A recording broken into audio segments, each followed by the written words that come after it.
Hello, my name is Ellen Miles. I'm the Programming and Outreach Coordinator at the Camas Public Library. Welcome to More Than a Pronoun in partnership with Summer of Pride Clark County and Northwest Gender Alliance.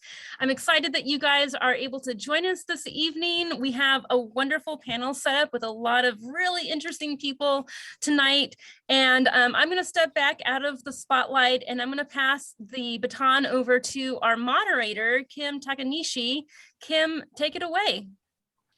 Hi, everybody.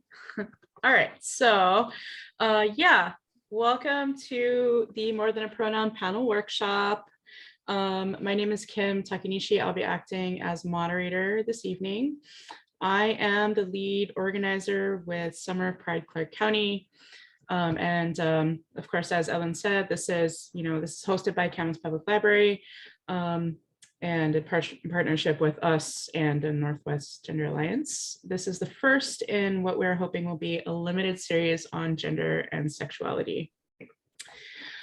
I would like to take a moment to offer some special thanks to Jackie Stone of the Northwest Gender Alliance. Her encouragement, support, vast experience, and guidance were critical in the initial structuring of the workshop. Ensuring that we created a format that would be instructive, welcoming, and safe. And then to Ellen Miles, who we just heard from, Programming and Outreach Coordinator. She was inspired by a similar panel held at another library and brought to life that inspiration, her commitment to helping Camas Public Library work toward diversity, equity, inclusion, and her personal desire to see varied pronouns and gender expansiveness normalized in our community through the creation of this panel. And to our panelists who will be sharing their personal experiences and insight with us tonight. I'll go ahead and introduce them now. Our first panelist is TaShawn Phoenix. TaShawn is a creative and spoken word artist who currently lives in Portland, Oregon, and is from Tucson, Arizona. I lost my notes. Sorry, sorry, TaShawn. I'm gonna let you say what you were gonna say. I'm so sorry. I love you so much. So our next panelist is Jay Emerson. Jay is a multifunctional creative whose primary focus is LGBTQIA+ life and belonging. Jay has lived in Clark County for over a decade and has never imagined an open conversation like this could be possible. Jay believes that events like these allow space for people who may be confused or intimidated by pronouns to have a look into how transgender people view and are affected by pronouns in daily life.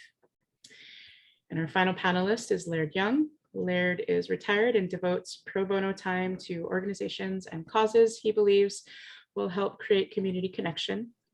Laird is an avid chef, dog dad of 2 Great Pyrenees rescues, and I quote, servants of 2 sweet chickens. Laird feels that speaking on trans issues is important because it helps allay confusion, helps LGBTQIA+ folks become comfortable with others who fall within the same community, and he gets to meet really great people along the way. Thanks so much for listening, and I'll go ahead and give the floor to TaShawn. TaShawn, would you like to share your story with us? Yes, hello. Good evening, everyone. Thanks for being here. My name is TaShawn. My pronouns are they, them, theirs, and I was born in Tucson, Arizona. My mother and her family had moved there from Wayne, Nebraska, because my grandma's doctor suggested if she lived somewhere with more sun, it'd help her depression. My grandma had been a nurse, and my grandpa had a grocery store in Wayne, Luter's Grocery. When they moved to Arizona, they cared for foster children. They loved to tell stories about how the children would play with me, and wherever they would take me, even teenagers wanted to hold me. She met my father in high school. They broke up around the time I was born, February 13th. When I was about 17, he contacted me and asked if he could be in my life. He sent me photos of his parents, siblings, and my own siblings. I learned that my great-grandma sang in the choir. She was smart and had a great sense of humor and wasn't afraid to speak her mind. She cared for an elderly friend and was a semi-pro bowler. My great-grandfather was a veteran. My father's own mother was married at 19 and had 3 children. He didn't much care for his father. I tend to say I'm a carbon copy of my father. Having had never known him, I was already very much like him. I had the same fashion, style, and handwriting. My grandparents would always tell me how I was just as quiet as him, and we both danced to music in the grocery store. In getting to know him, we were both writers, artists, loved music, and even liked the same movies. I'd only ever seen 2 photos of my father, one of his face, another of him sitting on a couch with my mother in a t-shirt and jeans. And now I had no idea how alike we were. By the time I met him, I was already out as a lesbian. He didn't care. He joked that he had a best friend who was so close that so close with him that people probably thought that they were gay. When my mother received the news a few years before, she wasn't as accepting. As a child, I lived in Laurel, Nebraska. My mom would take me to Omaha, 2 hours away, to get my hair braided. I never liked getting my hair done and cut it off as soon as I was able. My wardrobe consisted of boys' clothes and sports bras. My first conscious crush was in 5th grade. Uh, Laurel is a small town. Uh, it's about a square mile. Population is less than 1,000, mostly white. Anyway, she was from a neighboring town, and she was a student teacher. Her name was Mrs. R. She was tall with long brown hair and bright green eyes, and she would crack her knuckles as she walked around the room. I remember she'd written us all letters before she left and kept mine for years. It had a yellow smiley sticker on it. In 6th grade, we moved to Portland, and I started developing crushes on girls in my class, but I didn't quite understand that. I began finding myself envious of boys and their girlfriends, but I knew that I had to hide that. That's when the bullying started. I began to be called things like Kishi and Tranny in the hallway. I remember being so nervous at camp, changing and going to the bathroom. I change in my sleeping bag and try not to use the bathroom. I even had an accident one night that I tried my best to keep secret. Bathrooms have never been a comfortable place for me. When my family moved back to Laurel because my sisters were homesick, I withdrew. I was very quiet. I got called into the principal's office because kids were complaining. They thought that I thought I was better than them, but I was just so confused and trying to figure myself out. I spent most of my time at home alone reading and listening to music. So we moved to Omaha, which was a bigger city. My mom had 2 daughters after I was born. Their father became addicted to meth. We didn't have real beds, and my mom says she still can't eat ramen noodles because it's all we could afford. They divorced when we were young. I may have been in kindergarten or younger. After that time, I felt that he made sure that I knew that I wasn't his. My mom sent me along with my sisters on their visitation days because she didn't want me to feel left out, but I felt left out anyway. I was left home alone on my birthdays, forgotten on holidays, or given things that it was known I didn't like. When I told my mom I saw he had drugs in the house, he'd say I was lying. He resurfaced after a few years wanting to be a part of my sister's life when we lived in Omaha. I was in 8th grade at that time. That's when I found poetry. I also tried self-harming, but a friend saw my wounds and told a counselor who was always kind to me. She gave me a stone from her collection because I was really stressed out. I'd get these headaches, but I got an MRI and everything was fine. She called it a worry stone and told me to hold it and said it would help. After she found out I started gutting, she told me that I had to stop and she'd check on me to see how I was doing. But if I didn't, she'd tell my mom. And I was afraid of my mom's anger, so I stopped. I had a crush on a girl in my class. She was bisexual and my buddy had dated her the year before. So we talk about her because I hadn't come out with my own sexual orientation. His girlfriend confronted me. I confessed we were just talking about my crush and who it was. She said that I had to come out to her or else she was going to tell the girl herself. I gave in to the pressure and I came out.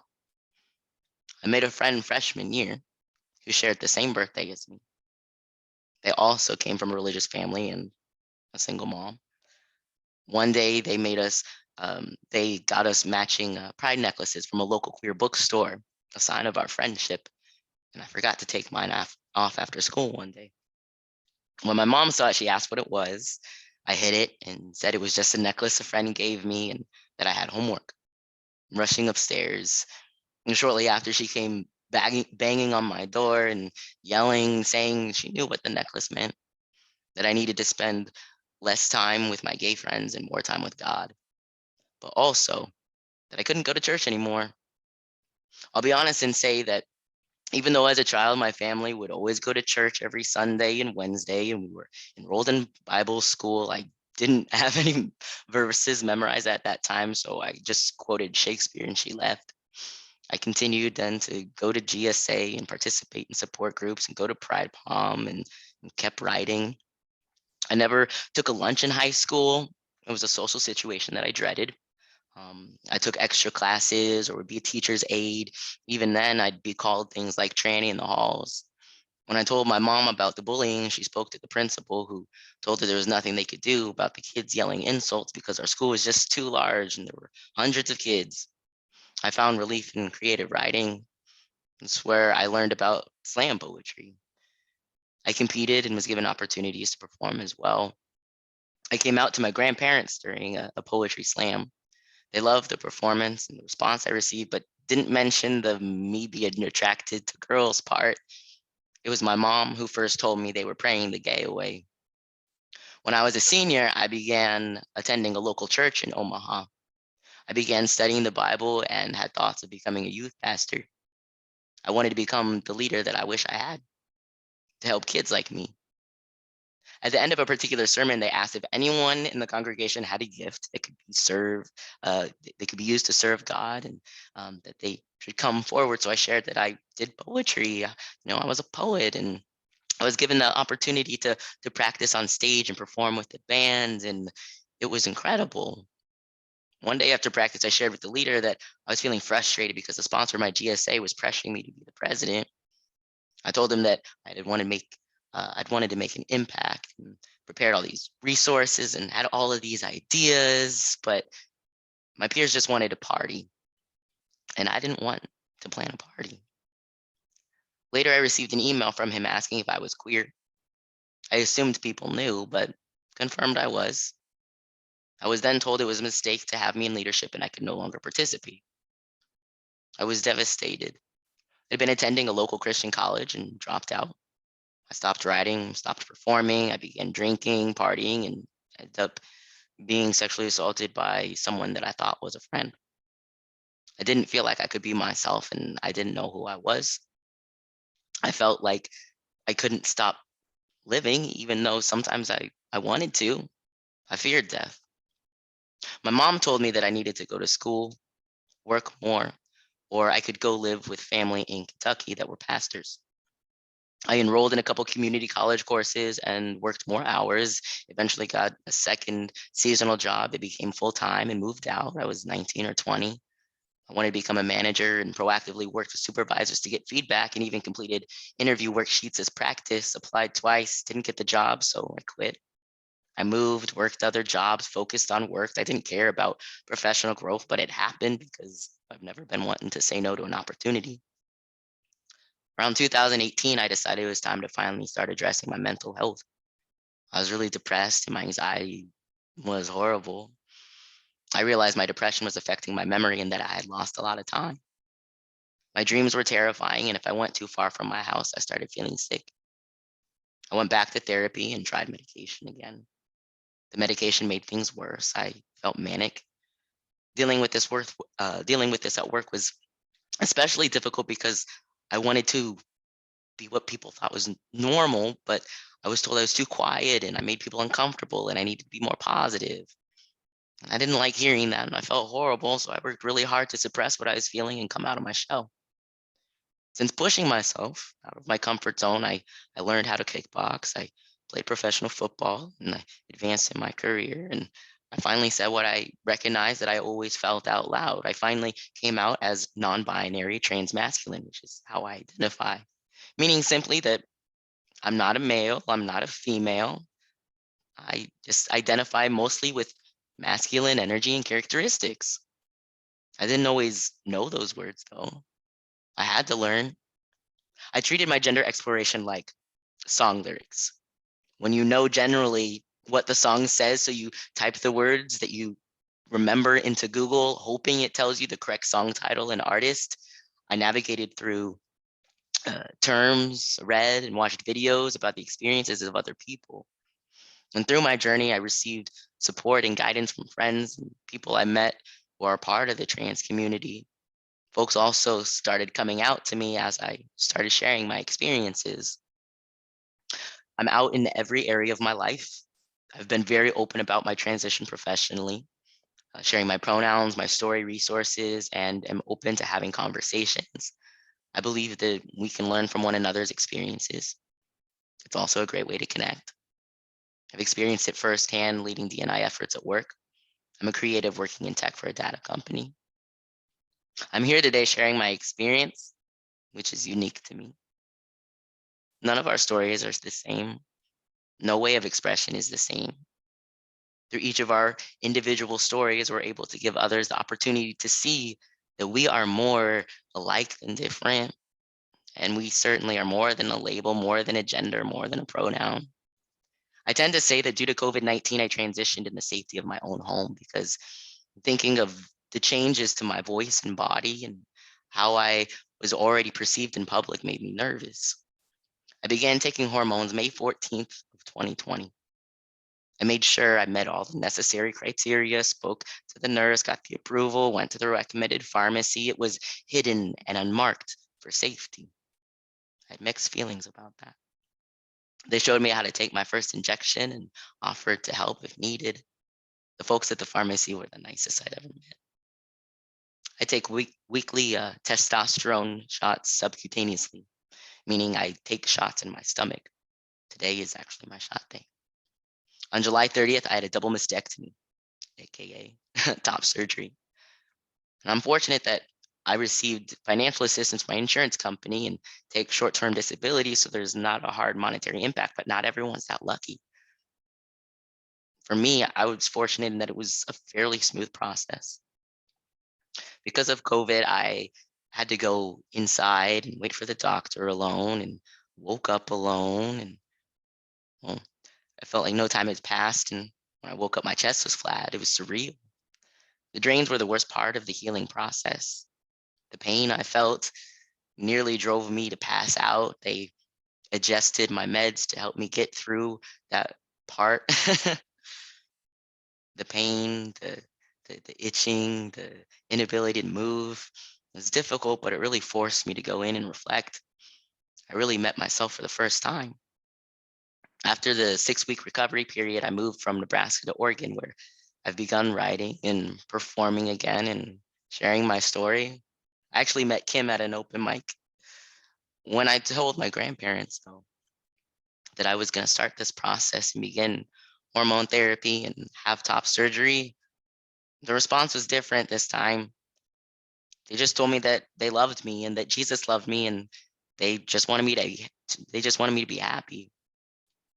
They still struggle with pronouns and my name, but I've explained to them how it makes me feel, the dangers that can come from misgendering me.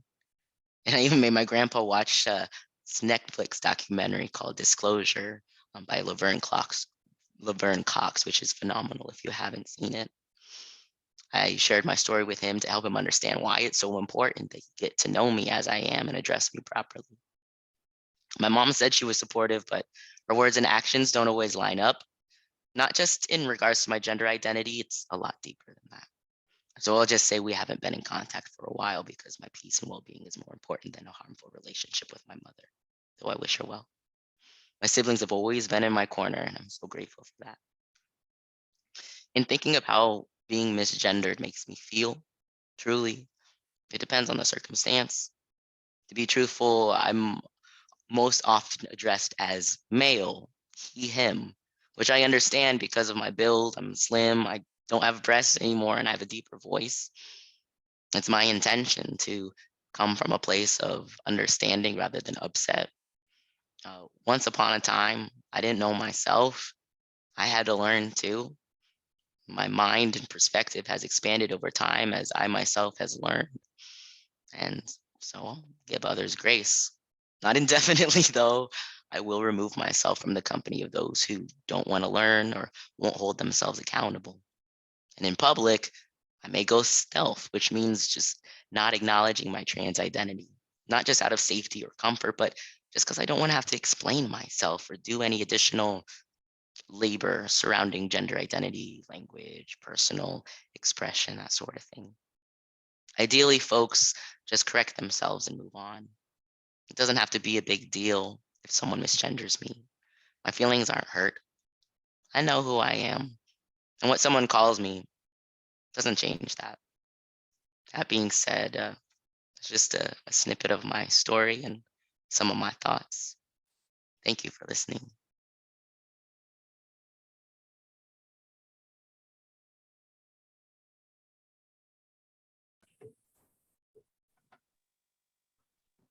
Thank you, TaShawn, for sharing your story.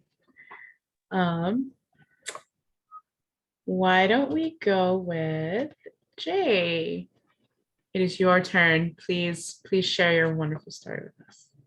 Hello, and a quick thank you as well, because oh my God, that was so many like thoughts and feelings put into words. And like I know that's what you do, but that was really amazing to hear. And I want to thank you for being here today and sharing your story, because wow, thank you. Hi, my name is Jay. My pronouns are they, them.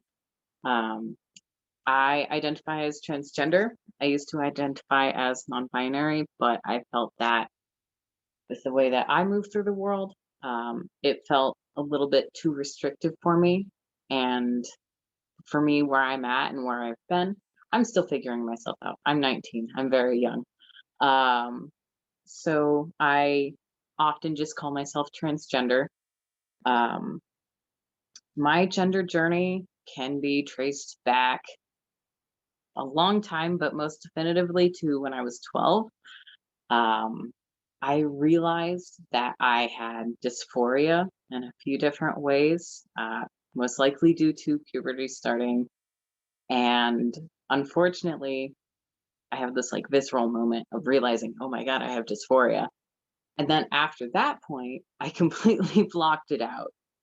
So I had to realize that the bad feelings that I was feeling at that age were dysphoria, that that's what was going on, and that I was transgender. So when I was around 15, I started that process of going, hey, wait, there's something that really doesn't feel good when I go out into public spaces, or where I went, or when I wear certain shirts, or when I try to take a shower. And I want to maybe investigate that a little bit, because that feels so bad and I don't understand why.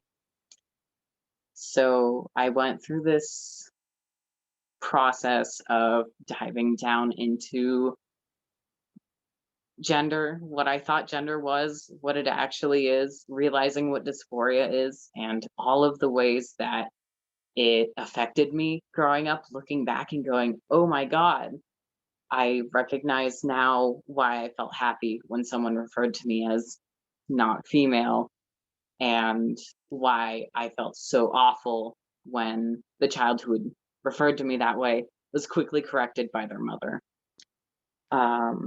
I had been struggling with this for about 8 months before my 16th birthday. On my 16th birthday, I was hanging out with my mom, and we had planned a little day together where we were going to go to the store and buy cake mix so that I could make myself a birthday cake. That's a yearly tradition for me. And as she was doing dishes, she started to say, you know, I see that you've been going into a different direction recently. Would you like me to start using they, them pronouns with you? And to say I was surprised is an understatement. I was terrified. I had been going through this incredibly frightening process, and I had no clue if my family would support me or the area I lived in would support me. And I had no clue how to even support myself at that point in time. So, what my mom did, and I want to point it out because I feel like that experience is not the usual, to have a parent directly say, "Hey, I see you've been doing this. Do you want to be referred to in this way?" I just I think it's amazing. I was terrified, but I said yes. And that started the process of learning what being transgender was for myself, communicating that with my parents, teaching them about pronouns themselves, learning about what being transgender means, what that's like in our area, and what my like flavor of being transgender is, what my experience is like, right? And it was hard. It was a hard period of time. And I am a very lucky one to be able to say that we made it through. My parents are super duper supportive of me. My mom is actually here right now on the Zoom call. She's watching. Yeah, hi mom. And she has been so ultra supportive of me throughout my life transitioning. It's a lot of little things that she does that may have made me feel accepted. Like that moment that I talked, hi mom, that moment that I talked about, she doesn't even remember because for her, that was just another thing. It wasn't a huge thing. She just did that. Like, I love talking to her about that. And I'm like, that was a life-changing moment for me. I don't know if I would have come out if she had not done that. If she had not opened that door to, hey, I'm accepting. It's fine. And she doesn't even remember it. But I'm doing a lot better now. I have found so much community here that I had no clue even existed. Y'all exist. That's wild to me. Thank you for existing specifically. I started going to therapy. I started seeing a therapist that is non-binary. Shout out to my therapist, they rock. Seeing transgender adults.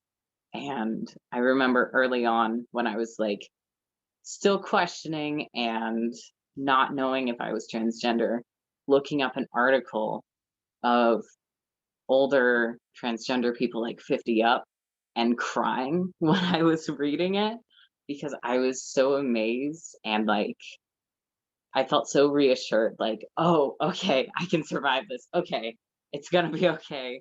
There's other people who've made it out alive that I can look at and see. I can I can see their stories, and that was so amazing for me. But back to my mom.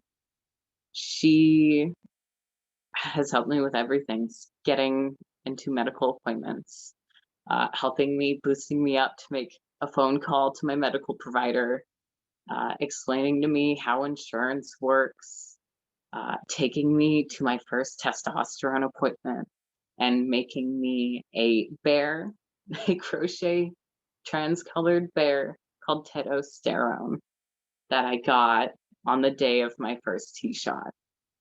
I still have that bear. He rocks. She has supported me so much. When I had top surgery a half a year ago, she took care of me. She couldn't be there in the room after immediately after I got out or before because COVID. But she fought as hard as she could to get into my like recovery room as soon as she could to make sure that she was there for me and that I could have her. Immediately after surgery, all I wanted was my mom because, surgery. And after that, she took care of me. She helped me recover. She made me food, rice with miso soup that my aunts ordered for us. Um,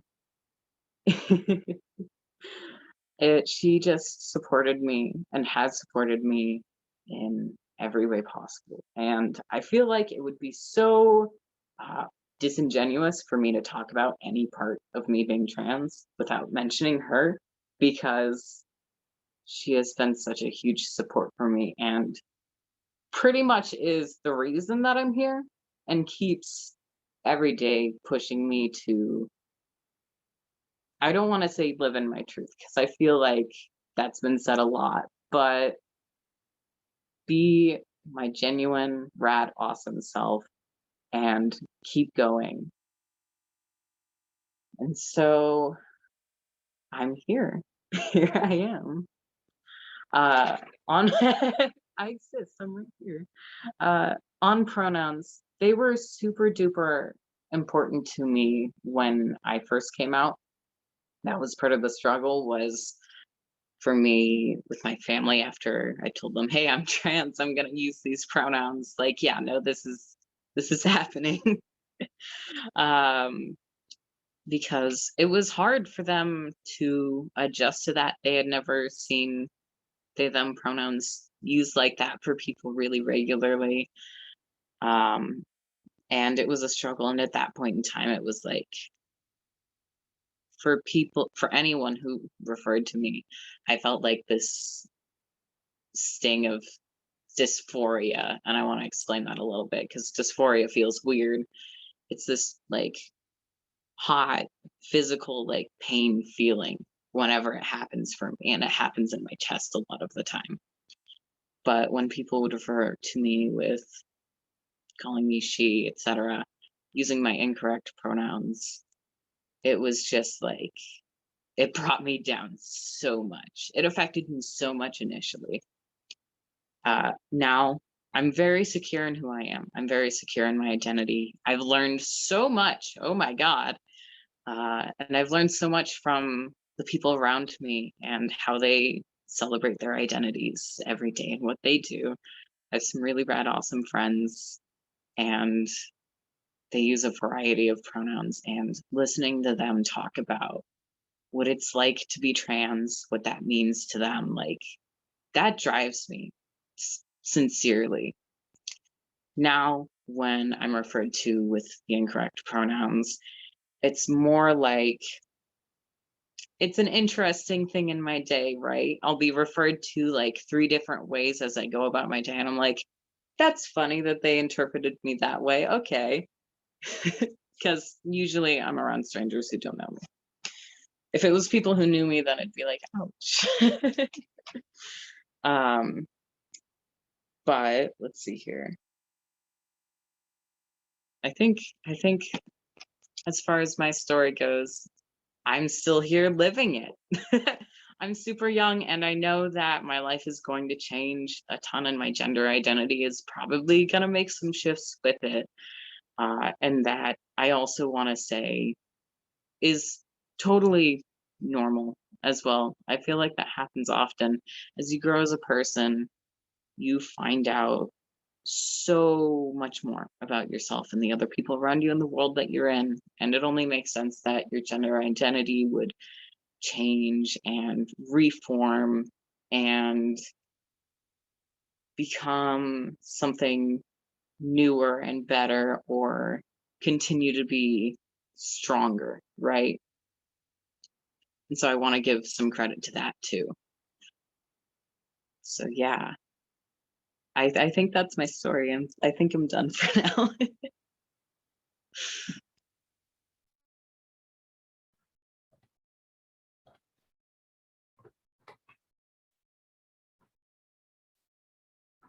Thank you, Jay. That was a beautiful story. Christy, I know you're in the crowd here. Love you so much. You're amazing. Thank you very much. Wonderful story, powerful story. Hi. Um, all right. Laird, will you please share with us your journey and things?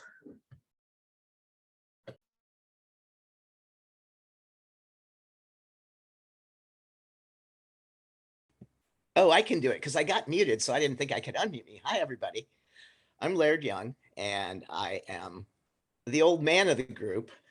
I was born in the summer of 1961 in St. Louis, Missouri.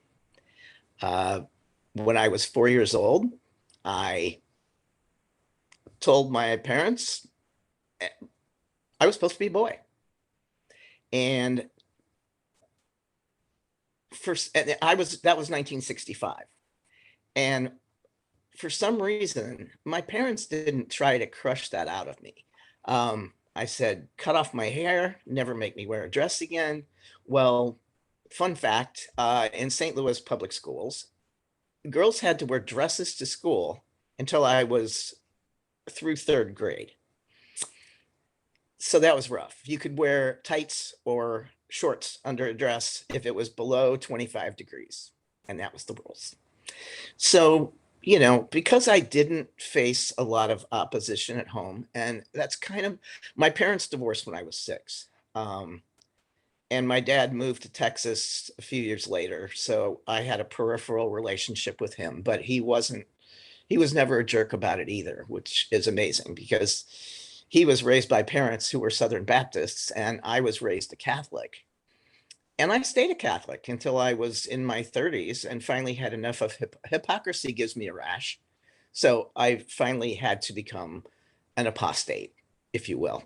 But anyway, so there was no reference point. There was no education. There was no internet. There was no anything until the 90s. But so I just sucked it up and went on with my life, and the summer between 8th and 9th grade, almost overnight, my chest blew up and I spent, thank you, Mom, the rest of my life until I was 51 with 36 double Ds, which is God's worst cosmic joke, really.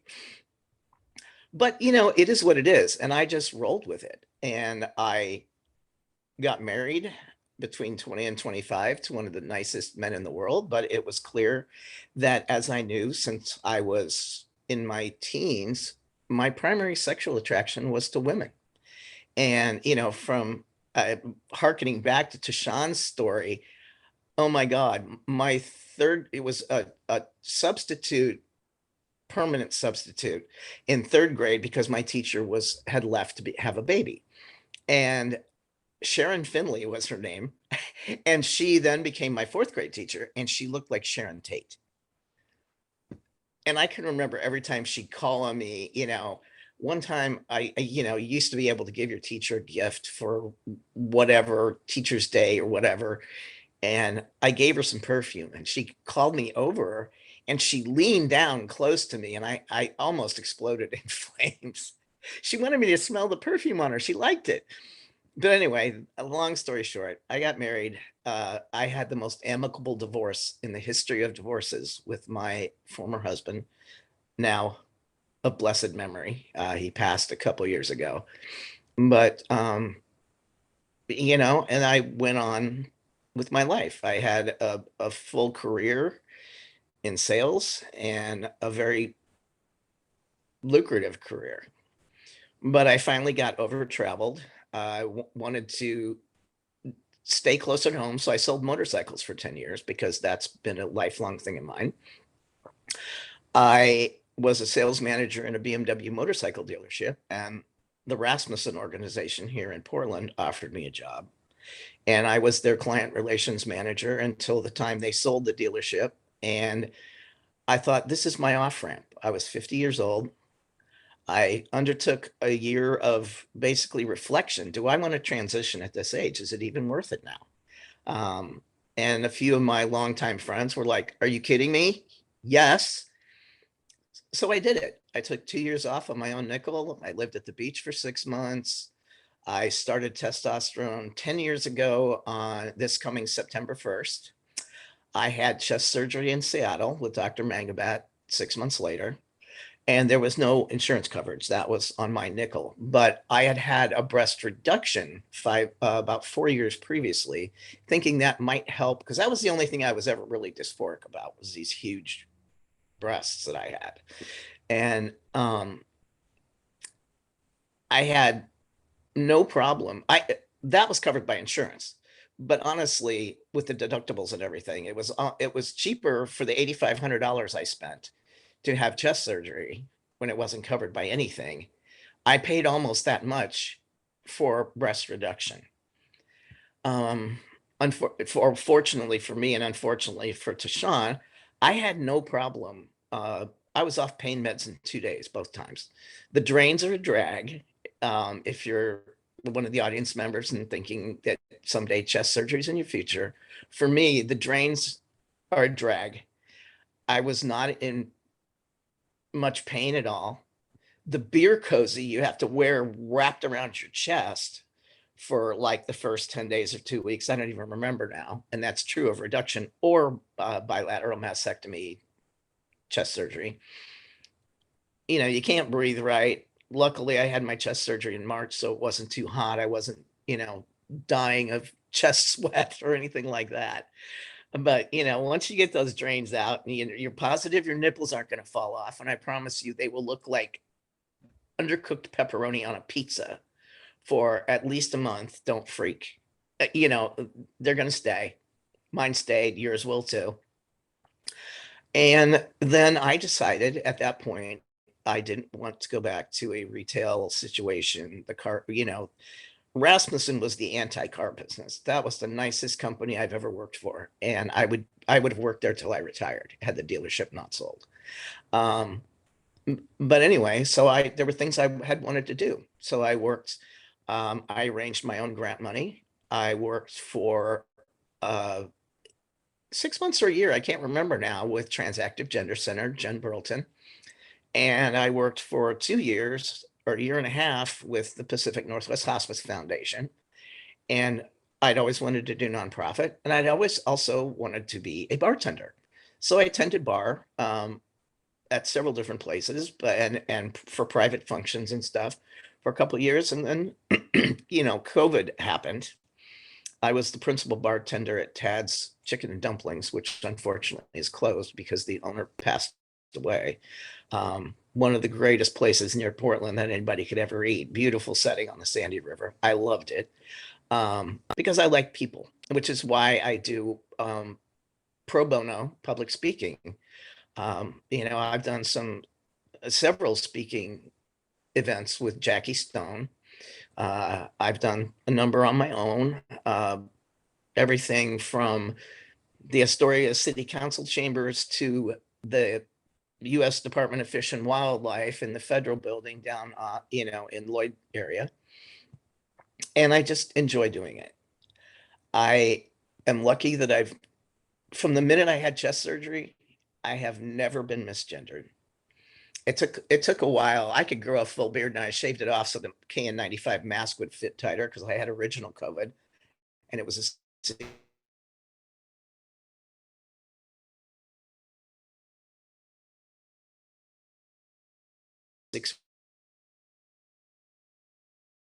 out of chest surgery.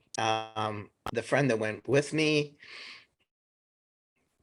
I don't even remember, is that 2013? And once that was all done and I got the documents back, that's when I did my name change. I said, okay, and this all at once.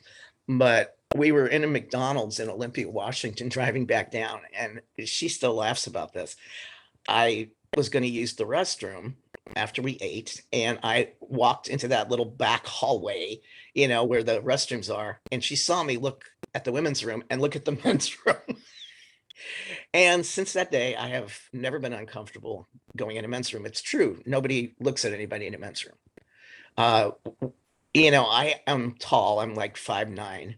I've always had a straight up and down body. So I have what they call passing privilege. And I don't take that ever for granted because a lot of people, especially my trans sisters, don't have that so much.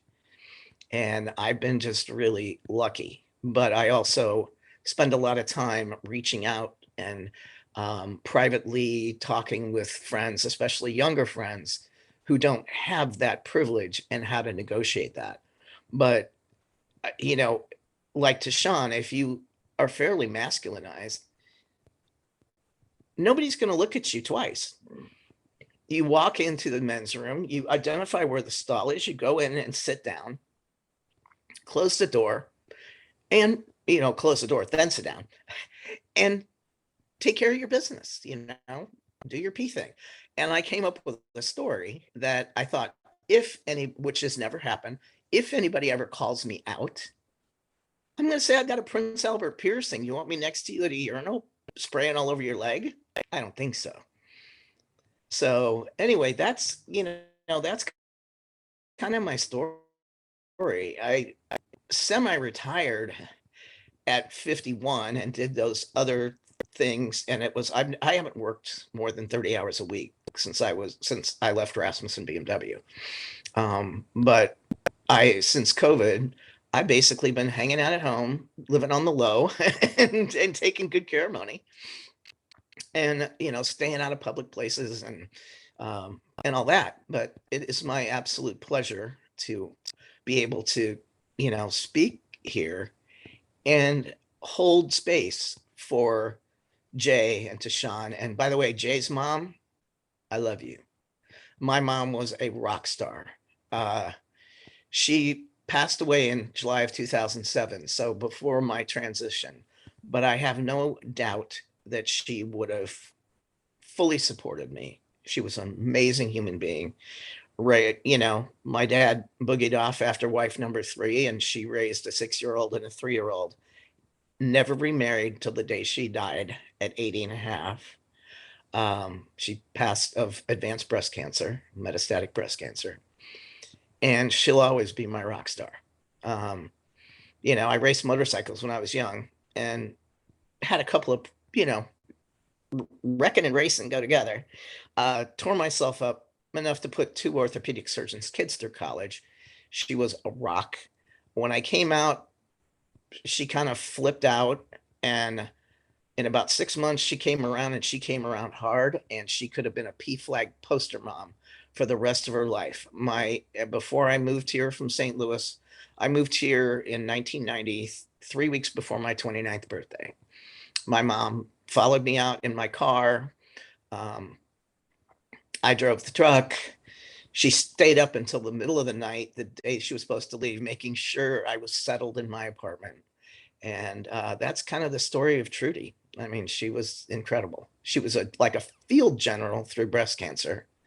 And the last words she ever said to me an hour and a half before she died, quite unexpectedly, even her oncologist didn't expect it, were, "I love you. I'm so proud of the person you've become, and don't worry about me." Doesn't get any better than that. So that's my story. And just on an aside, if Laird Young is my actual name on my passport, my driver's license, my social security card, and on Facebook, currently in jail for 7 more days. But if you want to reach out to me by private messenger on Facebook or find me on Facebook, you are welcome to do that. Okay, that's all.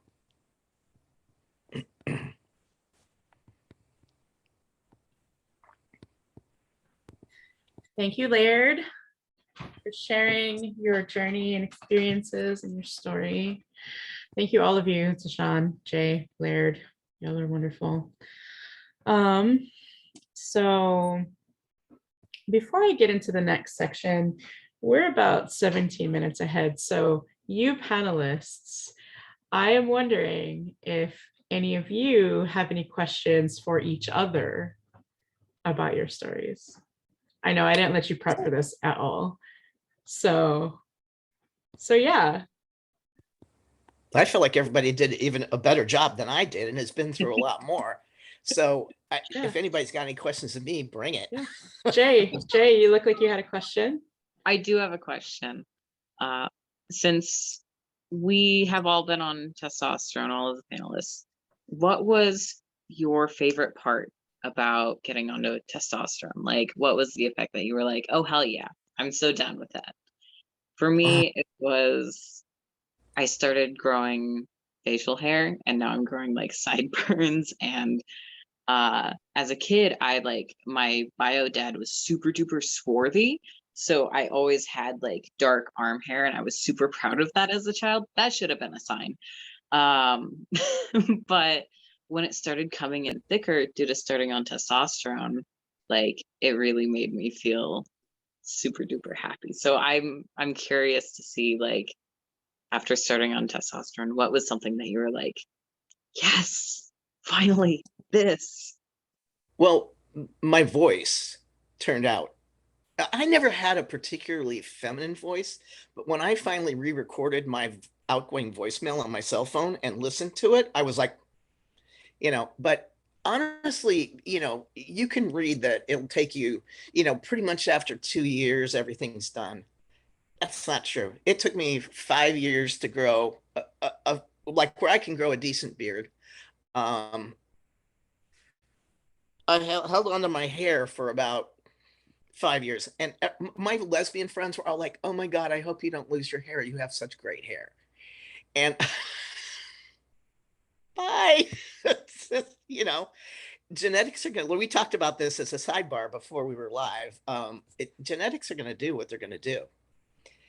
And funny story, what you said about, okay, so when I was in my late 40s and perimenopausal, you start feeling tired and brain fog and all that. And one thing they never test our whole lives is your hormones. Okay. They test all kinds of blood tests, but your hormones are never tested. And so my physician, who was Dr. Suzanne Scopes at the time, I was already, she said, why don't you do a hormone test? And my testosterone level before T was 3 times what it should have been in my 20s, which is because women and men produce testosterone, but testosterone is minor. It was 3 times what would normally be expected at a female peak at about 27 or 28. And I mean, my thought was, well, this explains a freaking lot. so yeah, you never know, I mean, it was there all the time. I'm seeing x-rays of myself and stuff because of back arthritis, but I don't think I have any hidden testicles up in there or anything like that, but it was just how I was made. So there you go. And you got to learn to manage the libido, because testosterone is the hormone of desire. And I was a fully formed adult, and I had read and I expected this, but those first few months are like, do you feel that? I'm going to say it in the vernacular, the horny thing. Is it hitting you hard? Because it does a lot of the time, and you're just like. So your favorite parts. So Jay's question was, what is your favorite part? Was your favorite part about starting on T? Just seeing all the changes. Yeah, I mean, all the changes. It kicks in. Yeah, interesting. To reassure younger people, so it doesn't go on the timeline that oh, you're going to be pretty much done in 2 years. No, you're not. So, TaShawn, what was your favorite part about starting and taking T? So, and this, I started at a lower dose of testosterone, and since it's been increased, and my favorite part, no longer having a cycle and having to deal with the pains, because my pains were so bad. They were excruciating. Like I would stay home from school. Like it was so miserable. It was so miserable. And just that alone, that being gone, it's like everything changed, because then like my moods then changed, because like I wasn't having to go through that anymore. And just emotionally, I've changed a lot. And I've done a lot of work just to like, I guess be more emotionally aware, cognizant, I guess is quite kind of what people say. But that's the biggest thing. I didn't necessarily think of my voice, but I didn't really have to listen to my voice until I had to for work. I'm very much happier with my voice now that if I go like on the Snapchat or IG archives or whatever, and I hear my voice, I'm like, I sounded like that. But yeah, so my cycle, my voice are the biggest thing that I enjoy. the other things is it is what it is. One thing when I did get the in the consultation, because they talk about things like, well, the things like hair loss, like my hairline did go back a little bit, I noticed. But when going through our hormones, whether it be testosterone or estrogen, well, one, people create them naturally. It's just levels are different. But also in thinking of what our body does, whether we're people mainly, I guess, have testosterone or estrogen, I'll say like quote unquote risks or health concerns or the things with aging, whether you are, I guess, masculine or feminine, each gender has something. So it's not like you're really losing out on anything, whether you're aging as a feminine or a masculine, your body's still going to go through some type of a change, some type of an aging, some type of a loss. It's just a trade-off and understanding that and embracing that, because ultimately, I'm living the life that I want to live. Thank you. All right. I'm going to give y'all like just a little bit more space here to wing it. Does anyone else have a question for any of the panelists? And your answer's got to be short, okay? Because we gotta keep it moving. But I also want you folks to be able to like interact with each other and sort of, So does anyone else have any questions for anyone else? No? All right. Let's move on. So here's a question. Laird, you already said that your name is your name, so you didn't have a name change or anything like that. Oh, I was born Diane Denise. Okay. So Jay, how about yourself? Is your name your birth name, or did you change your name as well? My name isn't my birth name, however, it's a shortened form of it. Okay. And it's not like my name was bad. I still like it when my dear mom gave it to me. Yeah. But I've just shortened it because that's how what everyone calls me is just Jay. Sure. And it only was like maybe a year after I maybe started testosterone, a year or two ago, where I was like, I really actually just like this part. Sure. And this part feels good. So good. Okay. TaShawn, what about you? So TaShawn wasn't my first name, but it was my middle name. Okay. And it was my mom gave it to me because it's my father's sister's name. But I reclaimed it and made it my own. I looked up like the definition of it, and I found its meaning, and so I made it my own. I also found another transmasculine individual online whose name is also TaShawn. His name's actually TaShawn Lovemore. And that was kind of like affirming for me too, because I had already like, this is my name, and then one day I saw it and I was like, here we go. But yes. Awesome. So I'm gonna pick on somebody. Jay, I'm gonna pick on you. Can you explain to us the concept, like what is dead naming? So dead naming is when a transgender person changes their name. And again, it could be for any reason. For me, I like the sound of the first part of my name more, right? For others, it could be, this name is awful. I hate being called it. That previous name turns into what we in the transgender community, or what a lot of people in the trans community refer to as a dead name, which is a name that it's dead to you, basically, right? You're not called that anymore. You've chosen something new that represents you, and a lot of the times has like a deep meaning for you. I followed someone online who changed their name to Lake because as a child, a lot of their gender like realization moments were at the lake, and their wife actually gave them that name.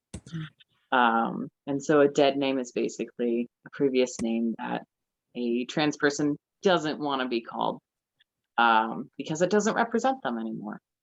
Okay, thank you. So I'm gonna go around the virtual room here with this question. Why is dead naming and also misgendering harmful, or how can it potentially harm gender expansive folks? So I'm going to start with TaShawn. You're at the top of my list. So TaShawn, what are your thoughts around this? My thoughts on how dead naming and misgendering can be harmful. Yeah, and also how, I guess, how it feels, briefly, how it feels for you. Yeah, and how it harms you if it does. Yeah. So I think of it, what came to mind to me first was like just thinking of like a child. So if I came to someone as a child and I was just like, hi, my name is TaShawn, and you think of a child and like how they're just full of love and they're just innocent and they just are who they are, and then you don't know their name. You call them by the wrong name. You call them by like their sibling's name or someone else's name. You never call that kid by the right name, and like like just how invalidating it is, by not calling that person by the right name. And it just kind of chips away on that shine and that love, and it's just like, again, just invalidating. Same thing with misgendering. I am telling someone this is who I am, and they're telling me, no, that's not who you are. I don't know who you are. Like you're Brian, John, Janet, whatever. It doesn't matter. You don't matter. Who you are, how you identify, it doesn't matter. I don't need to remember it. I don't need to respect you.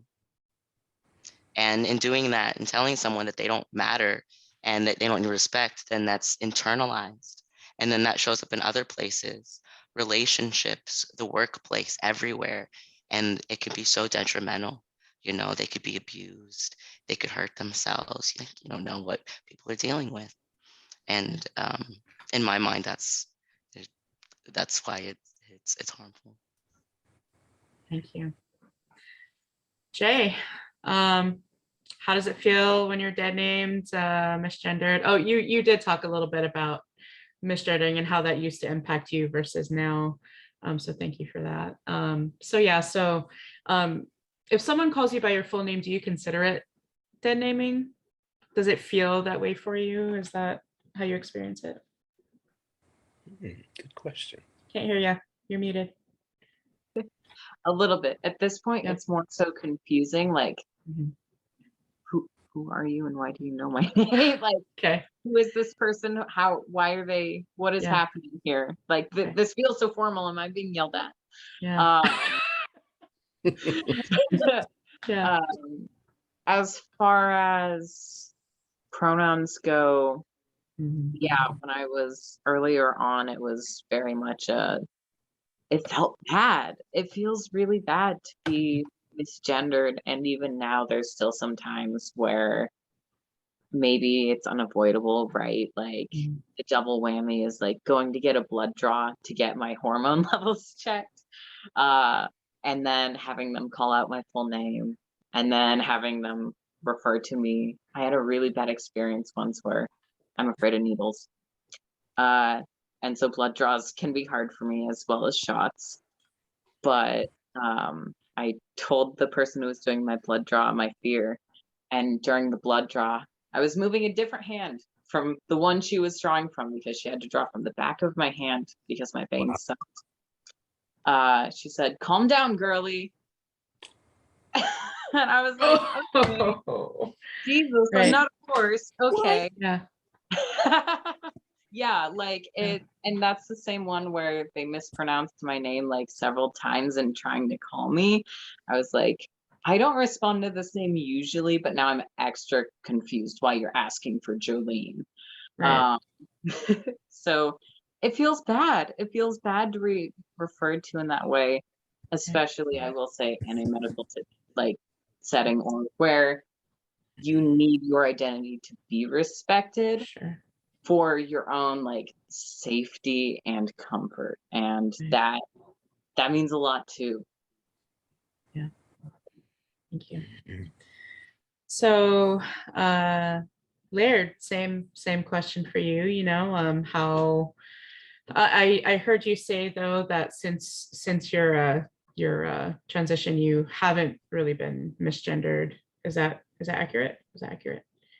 It is, and Okay. I kind of circumvented some of that by going by Diane until Uh-huh. I changed my name. You Right. know, Suzanne Scope's one of the top longest practicing transgender practitioners in the Northwest or in the country, really.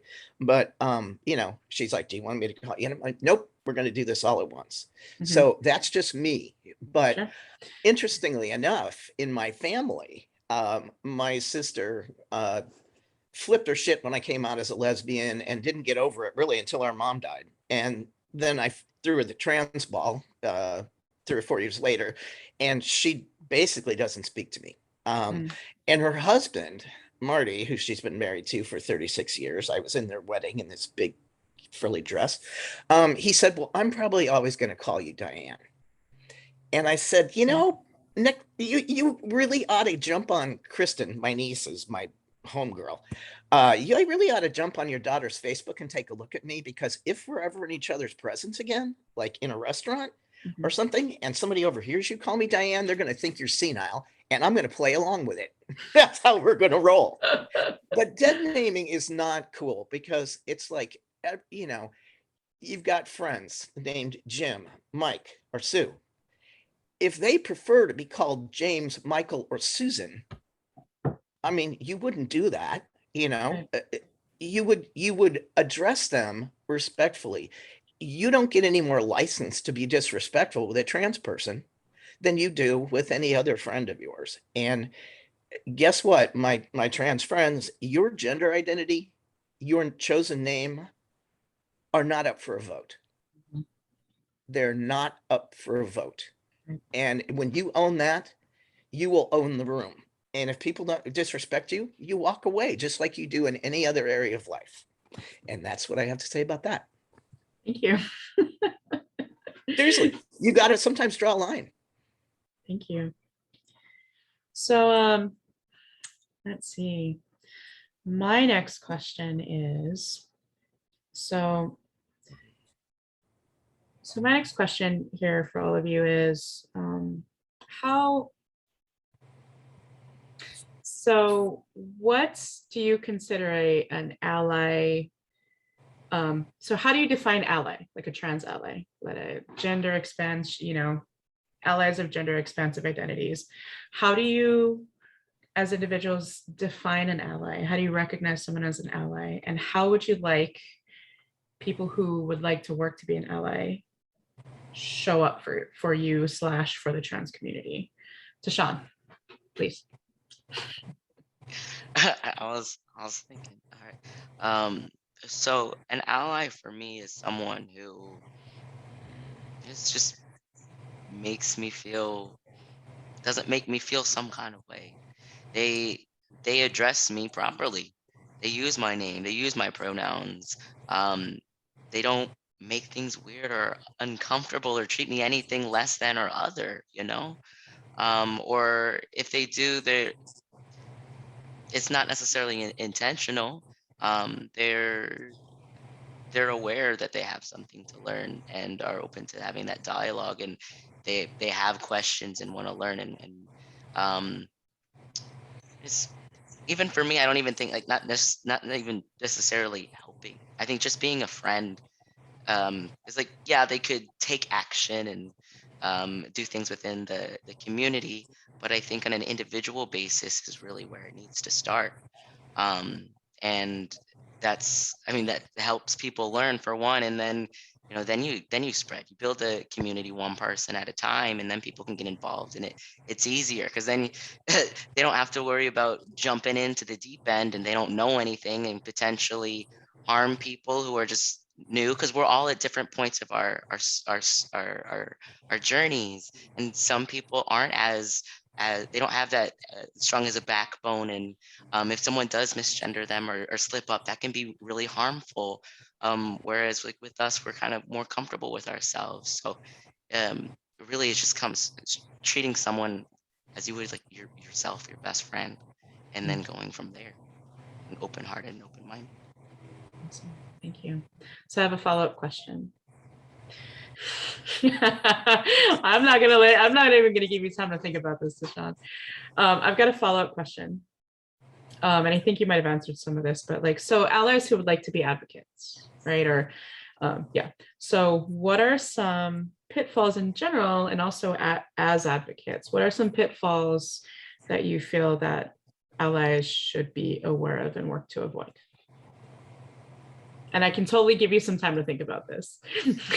Yeah. So I guess really stripping of ego, understanding that they don't know, and that they're gonna be making mistakes, and just not take it on themselves, and give themselves compassion.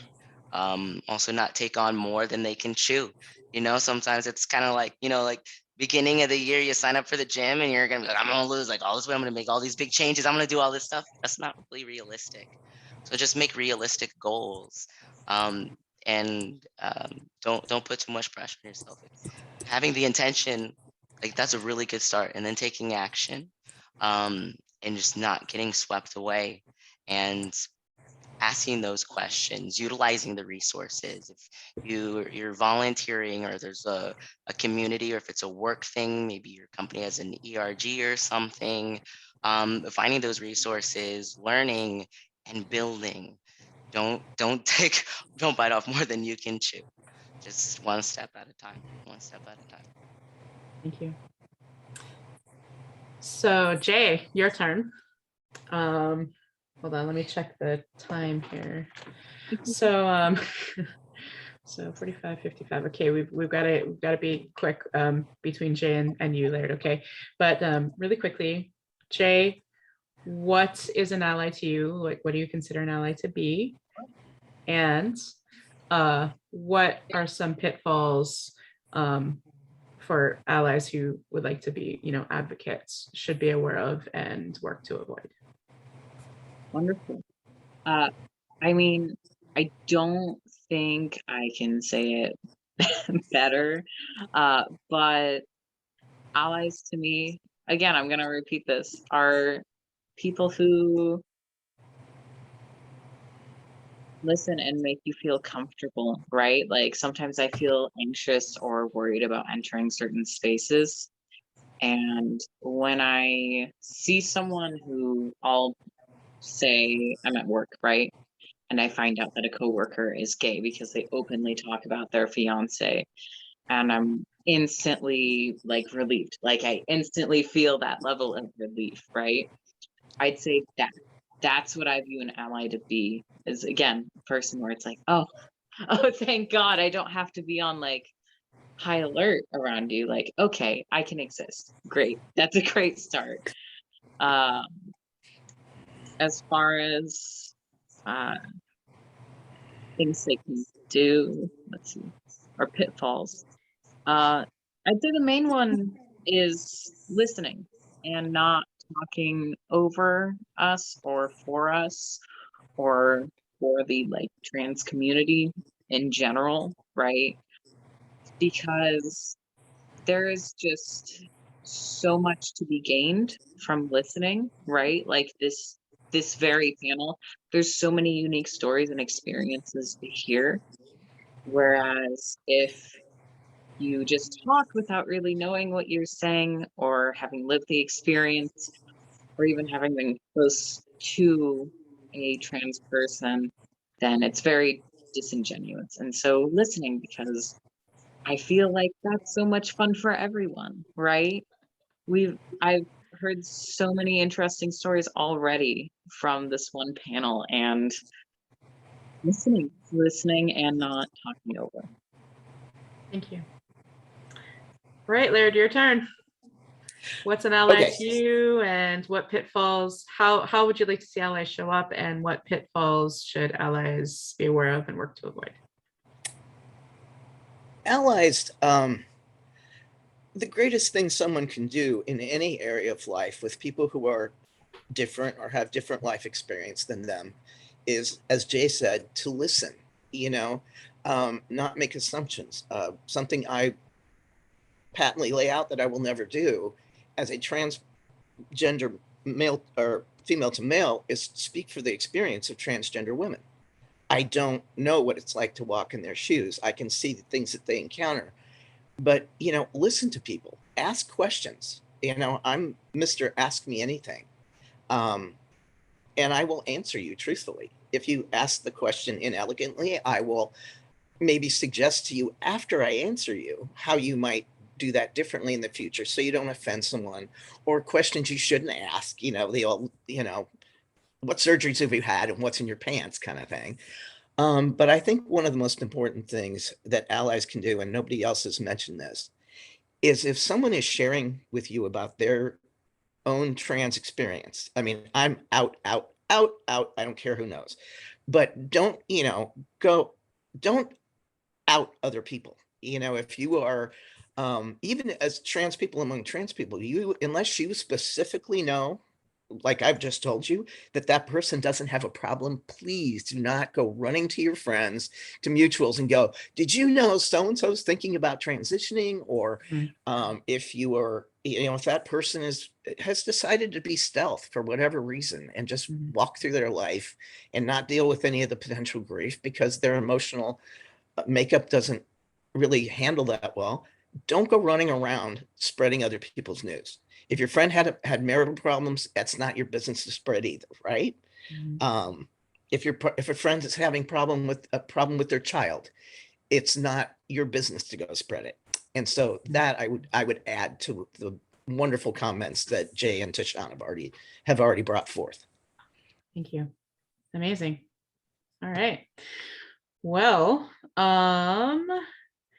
that is everything that I had for y'all. So why don't we go ahead and open it up to general Q&A. If folks have any questions, go ahead and put them in the chat. Please designate if you're asking a specific panelist, whatever question it is, and we'll go ahead and discuss.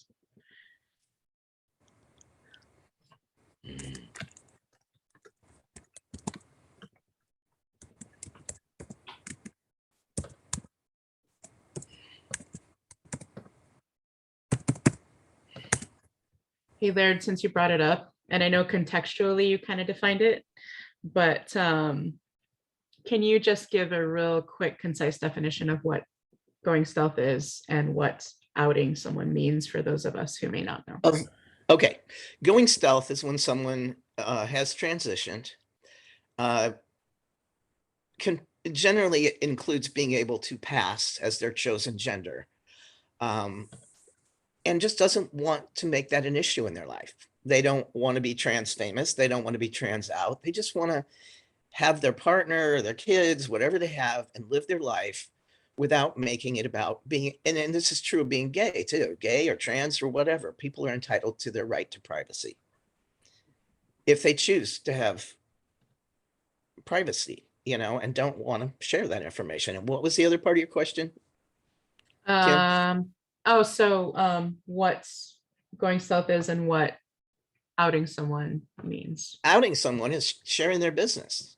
If they shared something with you in confidence, put it this way, if you're not totally sure that person, it would be okay with you sharing that information and it took place in a one-to-one conversation,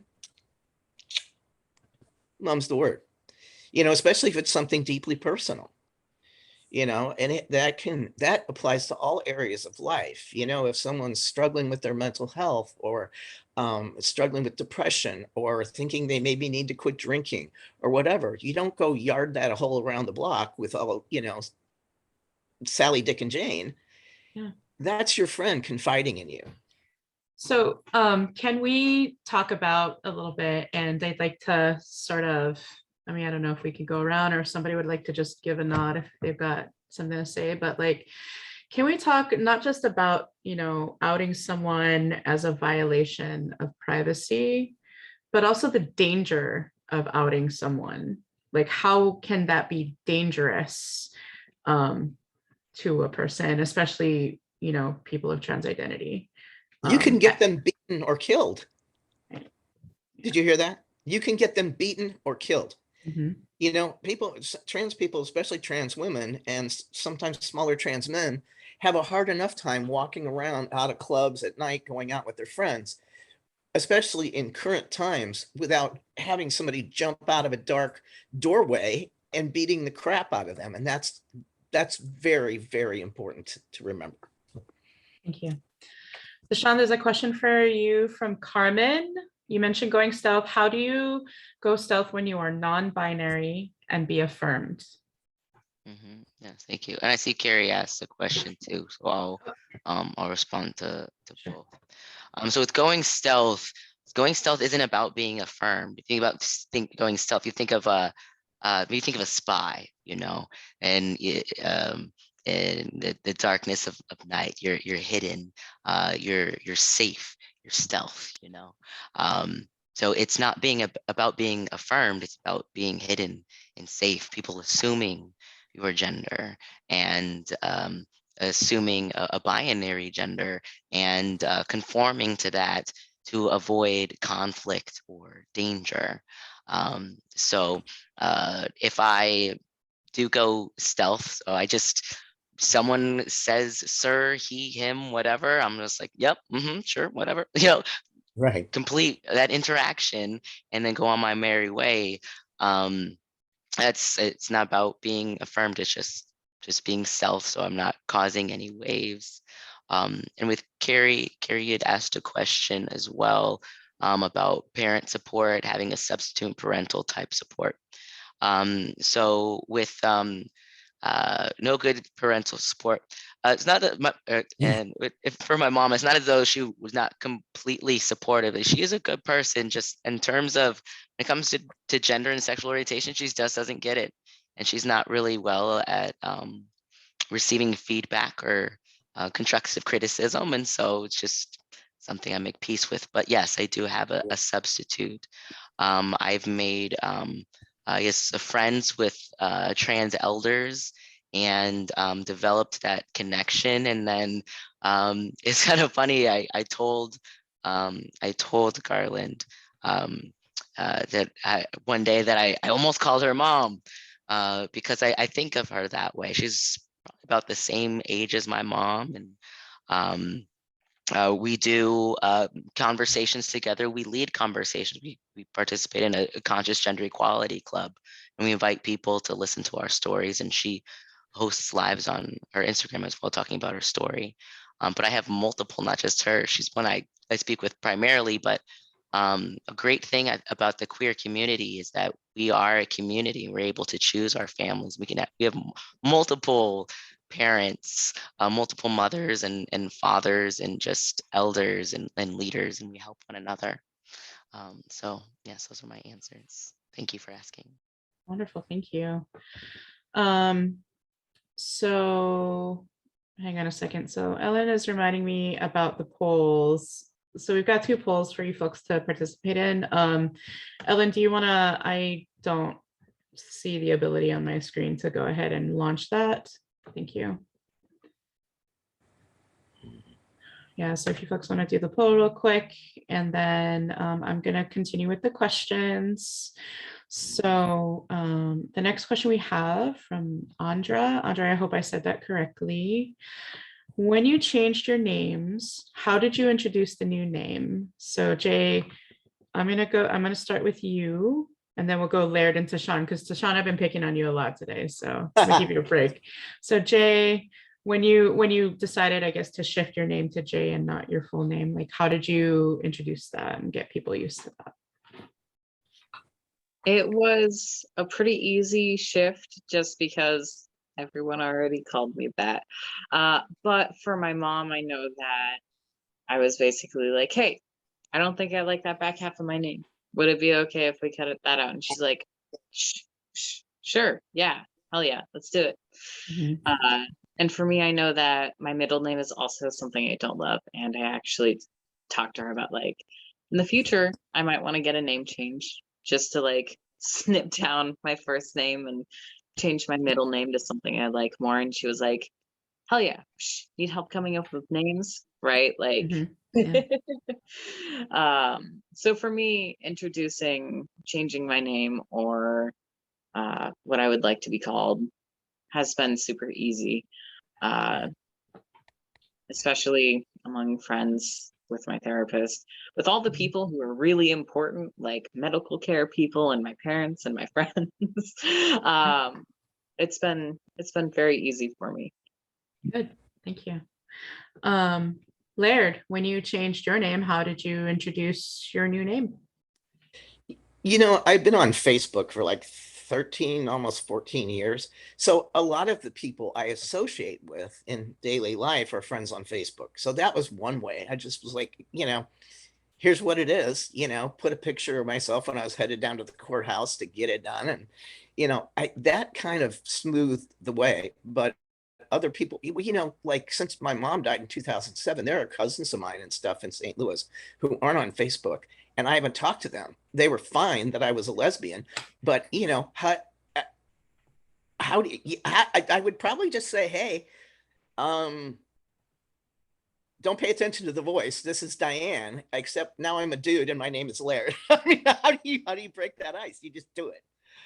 And that's the only area of my life where there are people who mean a lot to me, and who were fabulous when I came out in the mid 80s, who just don't know because we're not really in touch. I mean, people move, they change phone numbers. I don't know how to inform them. So there we go. Thank you. All right, Sean, your turn. When you changed your name, how'd you introduce it?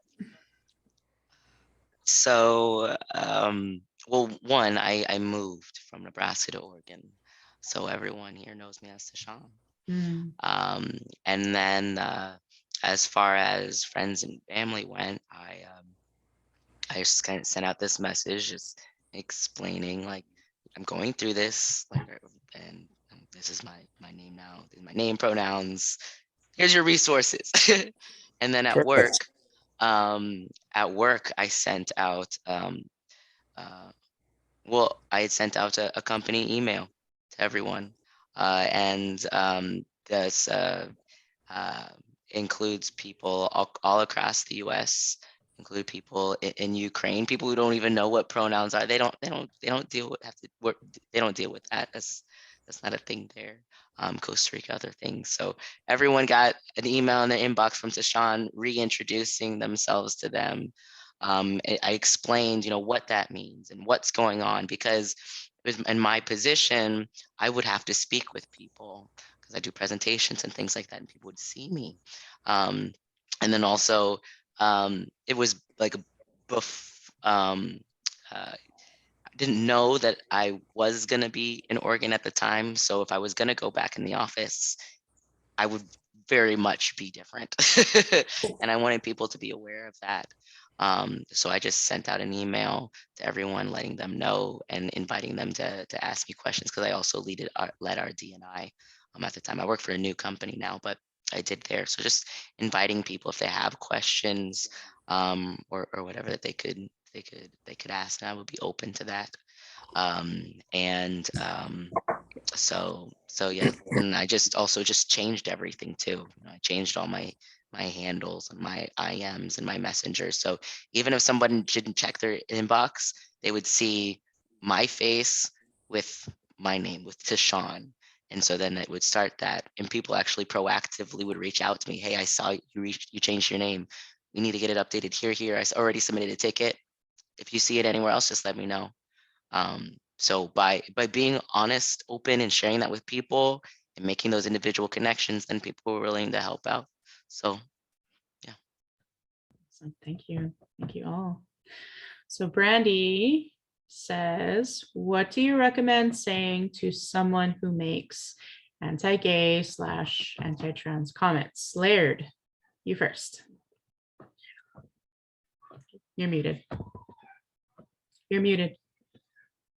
You're muted. There, I was fixing it. Yeah. I think that depends on a person's level of comfort with confrontation, which is part of that ally thing. Since I don't appear to be anything but male, if I hear that stuff, I'll just look at the person straight in the eyes and say, is that how you really want to show up in the world? and the next person who speaks owns the cow. I just look at them and say, is that really how you want to portray yourself and your character? And I just give them the look, like, really? And that's how I deal with it. Gotcha. How about for someone who, wants to be an advocate, right? Like, and this is, I think, contingent upon safety. Let's assume that it is Yes. safe to address. Like, what like I understand, and thank you for sharing about how you deal with it, but how would you recommend others, especially advocates or allies, deal with and address when there's anti-trans or anti-gay, sentiments or microaggressions and things in the proximity? I think you can also lump that in with body shaming comments, racist comments. How would you deal with any of those is what I'd say. I mean, Sure. and again, What's your level of recommendation? comfort. Some people Yeah. aren't, well, call it out. I mean, whatever way is comfortable for you. You say, wow, I don't feel real good about what you just said. You want to explain that? And it does help if you do it nicely like that. I mean, that's just a straightforward, like, hey, wow, I don't feel real good about what you just said there. Do you want to tell me more about that? You put the onus back on them, the spotlight back on them to explain the rude thing they just said or the ignorant thing they just said. That's the advice I would give anyone. Thank you. Jay, what suggestions, strategies do you have to share? I would say that it's so hard because with some people it is ignorance, and with some people it is straight up bigotry and hatred. And for some people it could be a mix of purposeful ignorance, right? I know that I have a few family members like that. And it's so hard to deal with that, especially when it comes from a family member, especially safely, right? But if you are in a safe situation, right, and you can address that, I would say, yeah, investigate it, right? Recently, like, there's a lot of people with family members who they realize, oh no, you're getting really into alt-right spaces, etc. And the best way to counteract against that is to gently ask questions, right? Because it might be really hard for the person, whether it's warranted or not, right? It might be really hard for the person to respond to like what they perceive as an attack. So kindly asking questions, asking more about it, trying to understand, why is it that you think that? Where are you coming from with that? Is this something that I can say, hey, you know what? I don't think that's quite correct. And here, I have this great article you might want to read, you might want to look at to investigate why you think that. Or like, hey, that's not correct anymore. That's some outdated information right there. And, here's something else, something new for you to consider. Because a lot of the times it can be this just like sound chamber of opinions. So if you're kindly like, hey, that doesn't seem quite right. Here's a resource. Here's updated information. Here's something you might be confused about. And starting that can at times be a gateway to them coming around eventually to it. I had to do that with my grandma, unfortunately, was say, hey, I love you, I appreciate you, but the way you're acting toward me is not a way I would like to be treated. Here's some resources, because it really makes me feel unloved, and it makes me feel like you're being very unkind when you do or say X or Y, right? Being specific as well is good.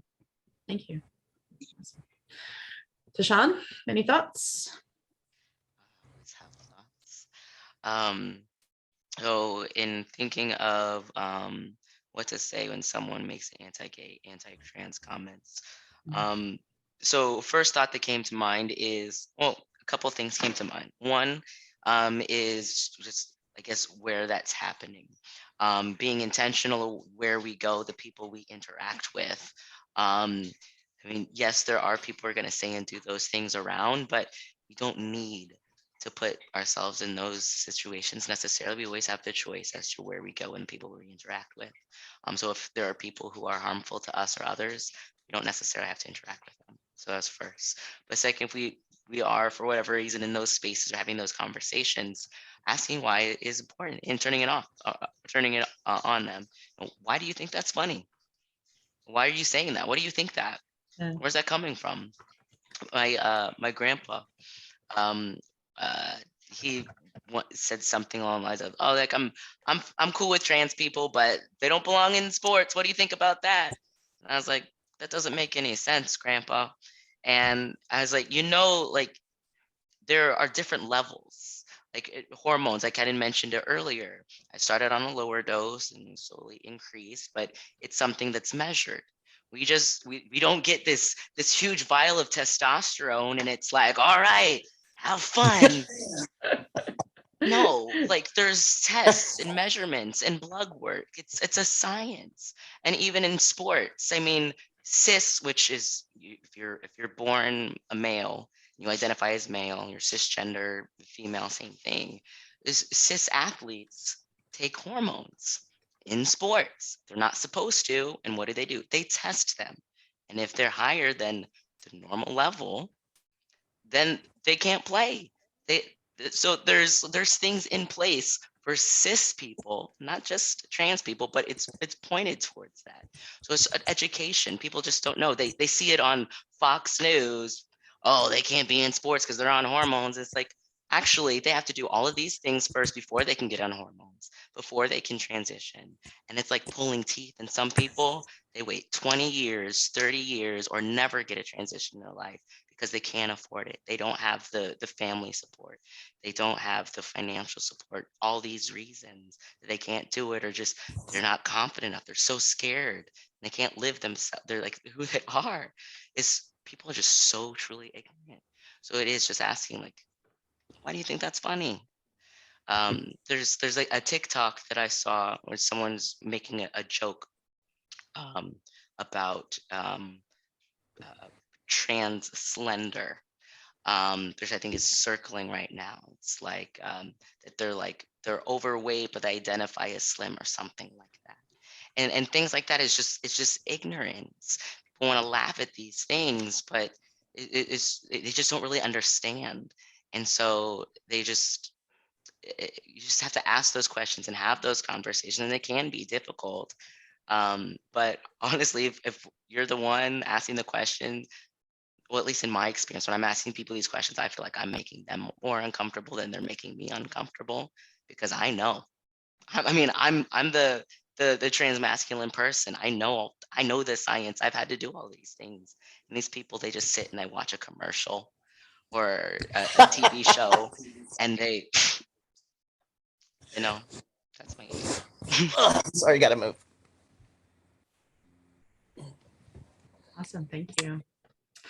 So the last question we have here is from Andra. It is, what are some resources that you recommend? So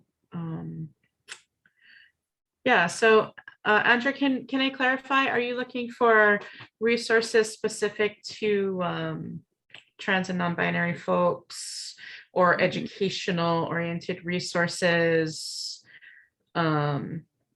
geared toward like learning about allyship and trans identities or gender expansive identities? Can you clarify what kind of resources you're looking for, or all, or either? I have an answer. Do you? Well, I have a couple recommendations. Yeah, go for it. Do you want to throw some links in the chat too? Oh, sure. I'll look them up. Yeah.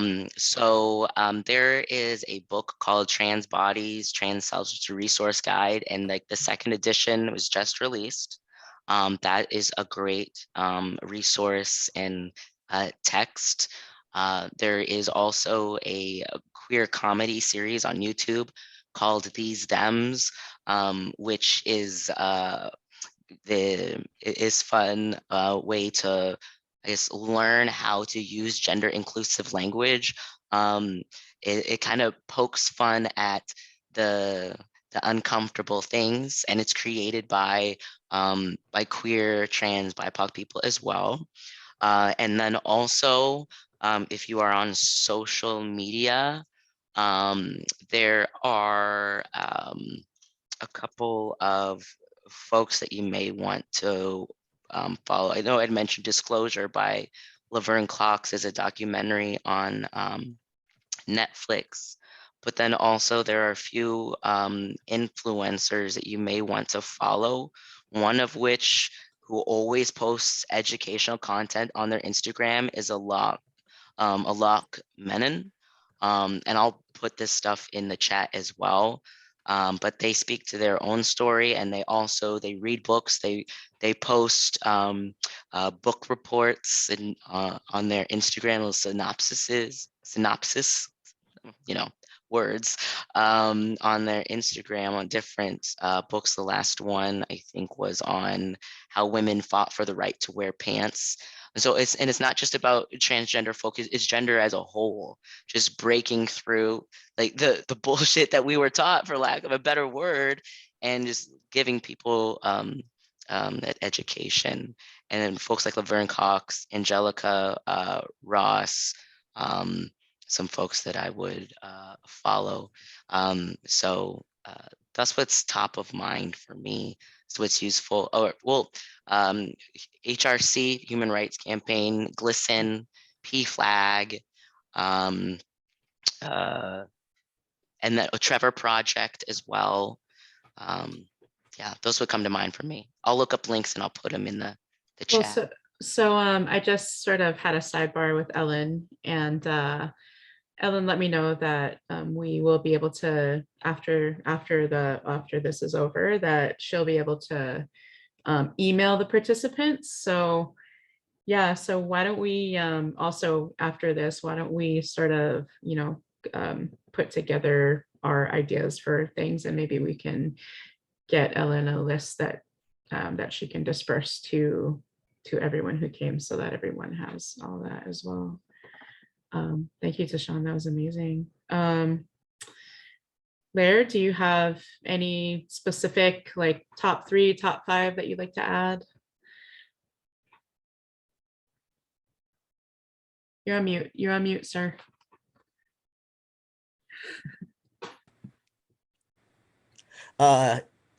Remember, we have the Q Center here in Portland too, which is a good resource and has links on their page to good resources as well.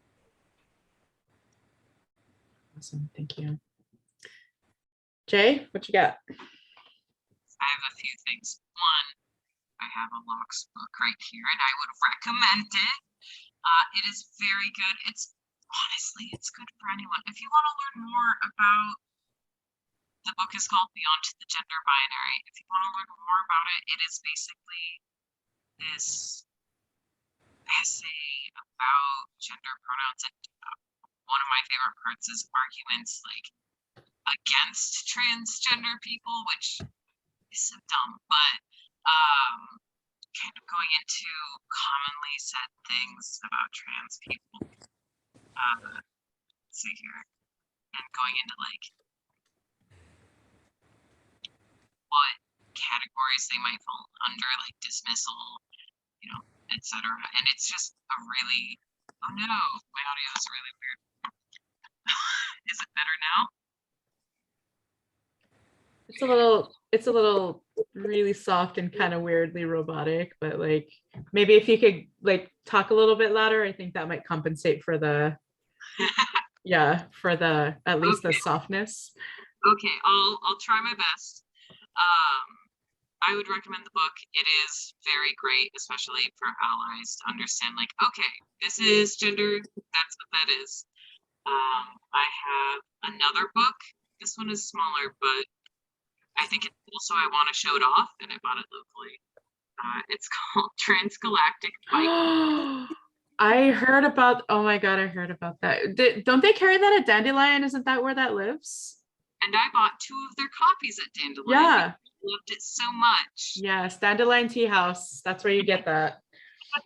It literally says feminist bicycle science fiction stories of transgender and non-binary adventures. And it's so amazing. I also want to recommend Trans Lifeline, which is a lifeline for transgender people, either to talk about issues that you have or more serious things if you're considering self-harm, I think. And I think they also have further resources on their website.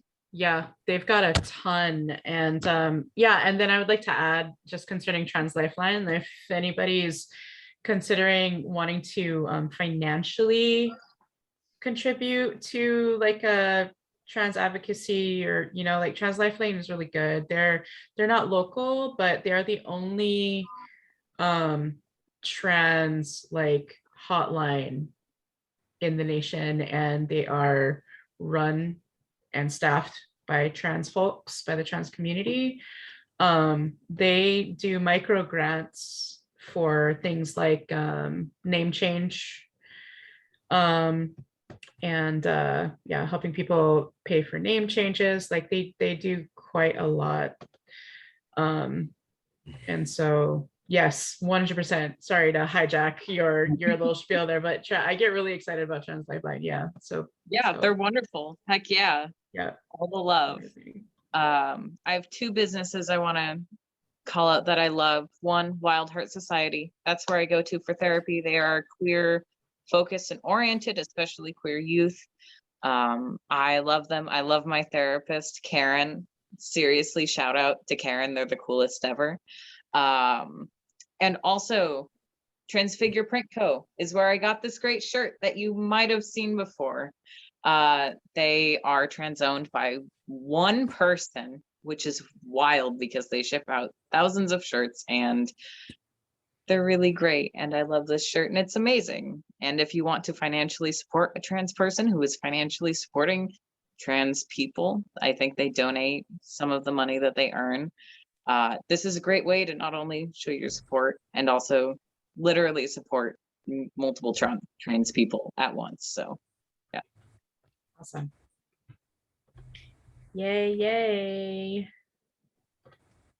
All right. Well, we've got 8 minutes. Does anybody have any other questions? We can take one more.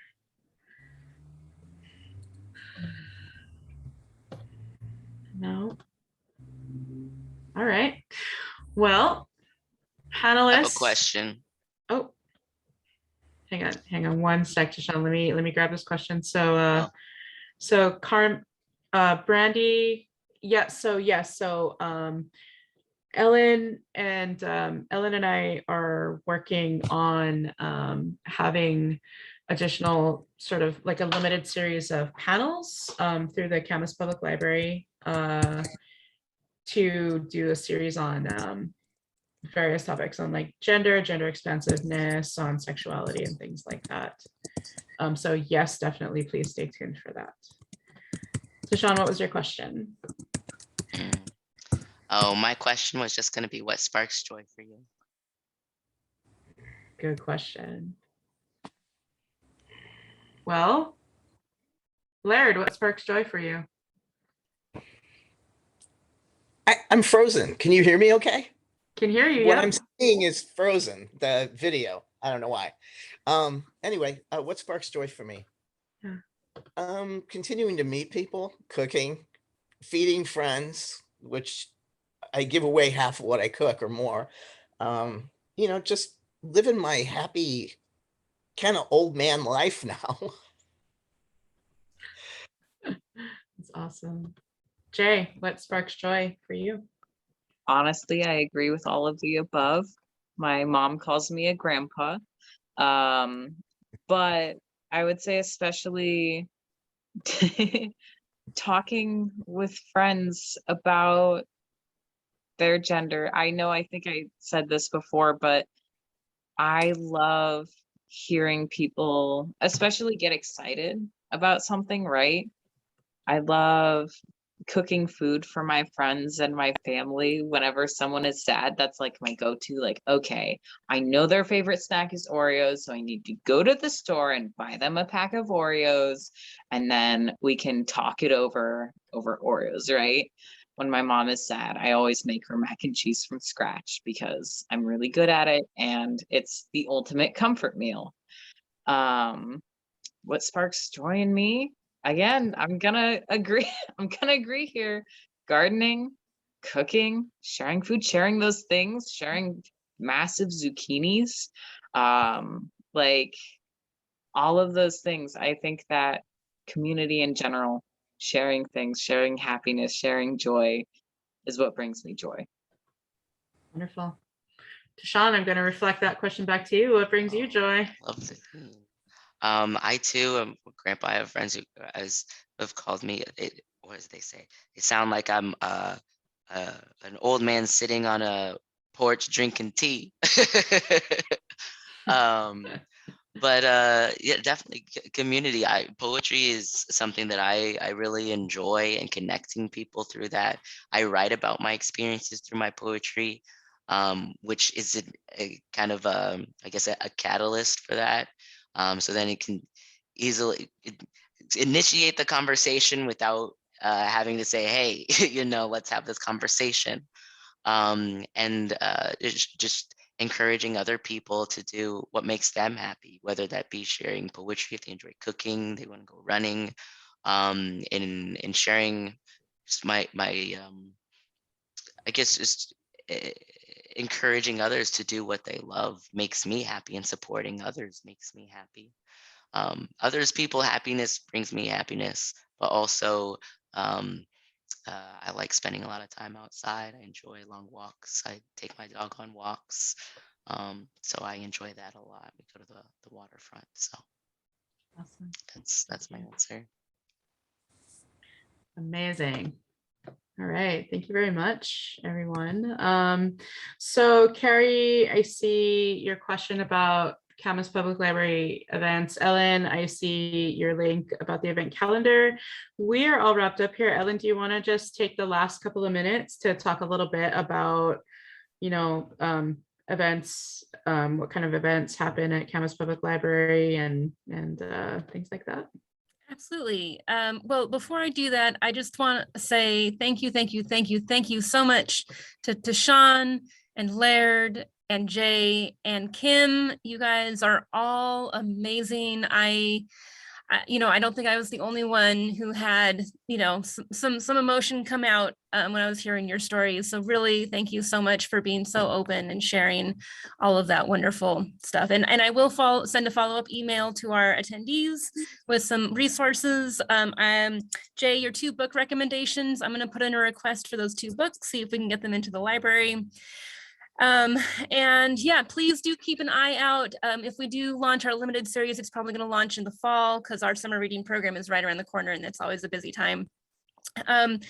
But I just want to let you guys know that the Camas Public Library, we're doing a blend of both virtual and in-person events nowadays. Some of our events are entirely virtual. They will always be virtual, and some of them are in person. And so we're just working with this new world of library events, but everything on our calendar is up to date. We're always adding new stuff, kids, teens, adults, a variety of topics, a variety of kinds of programs. So please check it out. And again, thank you to our panelists and to Kim for being the moderator tonight. Awesome. Thank you. Well, thanks everyone for coming. And yes, TaShawn, Jay, Laird, and Ellen, you folks are all wonderful. Thank you so much for your work. So are you, Kim. Well, thanks. All shucks. But yeah. All right. Well, have a good night, everybody. I think we're all wrapped up, and I hope you guys enjoy your evening. Thank you. Same here. Bye. Thank you. Take care. Bye.